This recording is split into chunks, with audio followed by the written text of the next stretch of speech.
Hey guys, this is Dr. Ahmed Ergin. I'm an endocrinologist and a diabetes educator. Now, today we are talking about something exciting. The vitamin that every diabetic should take. It's inexpensive, it's readily available. It is called thiamine or benfotiamine. Now, what is it? Why do you need it? What is your benefit taking with thiamine? Let's get into that right now.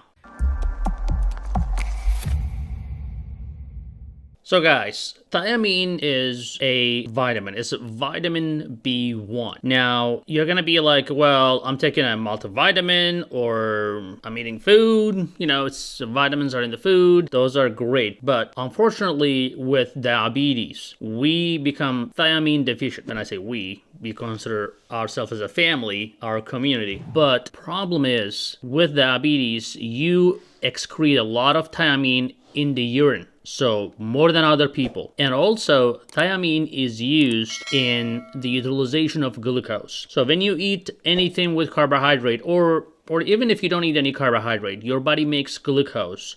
Your body has to make something called ATP. That is the energy molecule. So when there's a lot of glucose, unfortunately, the mitochondria that makes the ATP becomes overloaded from the excessive glucose intake. Now, glucose rush into the cell and it needs to be converted to energy, and mitochondria is trying to get the job done, but then the backup happens. Now, the backup means that the substrates, because there's multiple reactions that has to take place, and I'm not going to go over this because you're not trying to get a biochemistry lesson here. I'm just trying to give you a good idea of what's going on in your body. So, due to the excessive load of glucose, it backs up. And when this backup happens, the substrate, unfortunately, leads to other pathways in the body that leads to the vascular and endothelial damage, which is the main reason for complications of diabetes, which is like blindness, kidney disease, neuropathy, and so forth. So there is an enzyme called erythrocyte transcatolase. Transcatolase unfortunately needs thiamine as a cofactor. Cofactor means that the factor that has to be there is like co-signing an agreement. A cofactor has to be there for that enzyme to function. Thiamine is an enzyme that's a part of one of the main enzymes that get the job done. So when there is thiamine deficiency, and high sugar foods and high carbohydrates foods, for example, alcohol, things like that, will definitely reduce the thiamine absorption from your intestine, but also increase the excretion. And having insulin resistance, to be honest with you, is one of the biggest reasons for thiamine deficiency as well. So even if you eat thiamine in your food, you will be deficient, and that main enzyme, unfortunately, will not be able to get things done. And in a situation where there's an overload, then that enzyme really is out of commission, and everything starts shifting to the other direction, which is not a good direction. So your body tries to do that because something has to be done about that backed up substrates, but then they end up damaging your cells. Now, the question is why some cells are affected in your body but not the others. For example, you get neuropathy, you get nerve pain, you may go blind from diabetes, you may have a kidney failure from diabetes, but why do you not have a lung failure, or why do you not have, say, for example, skin problems as much? Well, that's because some cells, unfortunately, is not able to go against the glucose. Normally, when glucose rush in, the cells decide to take the glucose in or not. Some cells do not have that liberty, and they just welcome every sugar coming in. So the kidney cells, the eye, the cells in the eye, and the nerve cells, unfortunately, are the most susceptible because the glucose is coming in. It's like there are guests coming into your house, and you do not have the decision to take them in or not. And then they come in, and you have to accommodate them. And if you do not have enough accommodation, or you run out of resources, then there's a chaos. And the chaos is people, let's say you have like 20 people in your house. God knows what they are doing. They may be causing all sorts of damage to your house. Same thing that happens inside the cell. Too much glucose coming in Some cells doesn't know how to handle that. It backs up. All that backed up glucose shifts to other ways and starts damaging your body. Now, when you have thiamine, enough thiamine, at least your body can process that sugar and take care of it instead of causing that backup. So we need to make sure that you guys have enough thiamine. Now, when I say thiamine, thiamine is a water-soluble vitamin. So it is not as good as absorbed, and you have to be taking this every day and so forth. But benfotiamine is a fat-soluble form of thiamine. Now, that's better because then you can absorb that better, and your body actually likes it better. Because think about it, your cells are all formed from cholesterol core, and basically we are a good chunk of fat.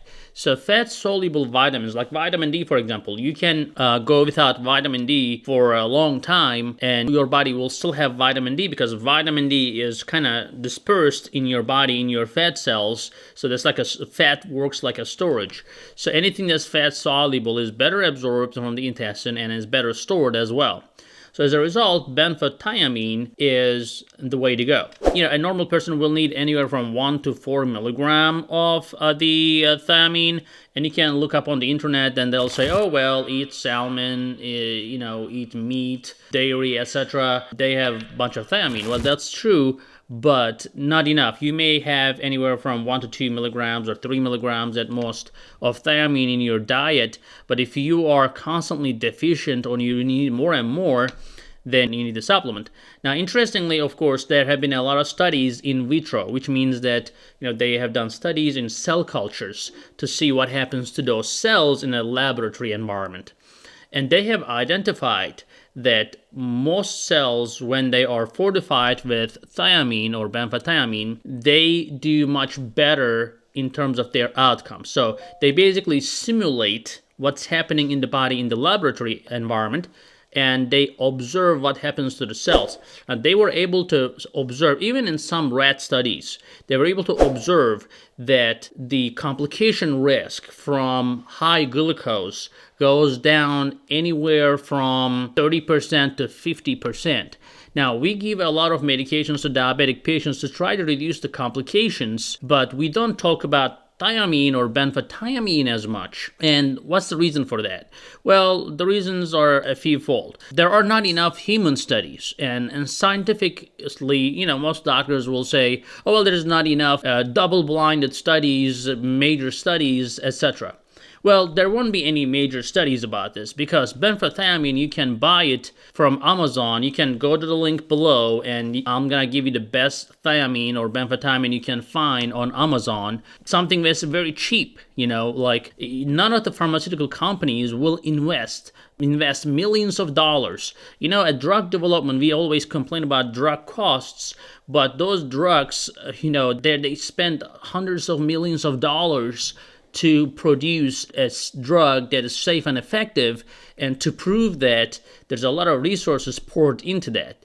Now, benfotiamine being available in the market as over-the-counter, nobody is going to spend hundreds of millions of dollars that's already readily available over-the-counter. So, another application for thiamine is neuropathy. Even if you have neuropathy, even if you have complications, taking benfotiamine 600 milligrams will help you dramatically with your nerve pain as well. So it can also help prevent the progression of complications. So even if you have an eye disease right now, or neuropathy, or kidney disease, take benfotiamine. That's going to help you dramatically to prevent further damage.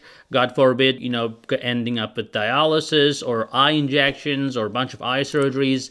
And the worst case scenario is blindness. We don't want any of this on you guys. So we do our best with the pharmaceutical medications, diet and exercise, anything you can get your hands on to improve your diabetes care. But I think benfotiamine is a great way to supplement that. Now, I don't recommend every other supplement. Don't be a supplement junkie and go buy 20 supplements hoping that everything will help. You have to hear from your doctor. It has to be a reliable information. I wish you guys were going to PubMed and PUBMED, that's most of the scientific articles are. And you will find a lot of scientific articles about benfotiamine if you want to do your own research as well. And I will include a few links for you in the description below as well. So, guys, thank you very much for watching. Make sure you share this video. We'll see you in the next one, guys.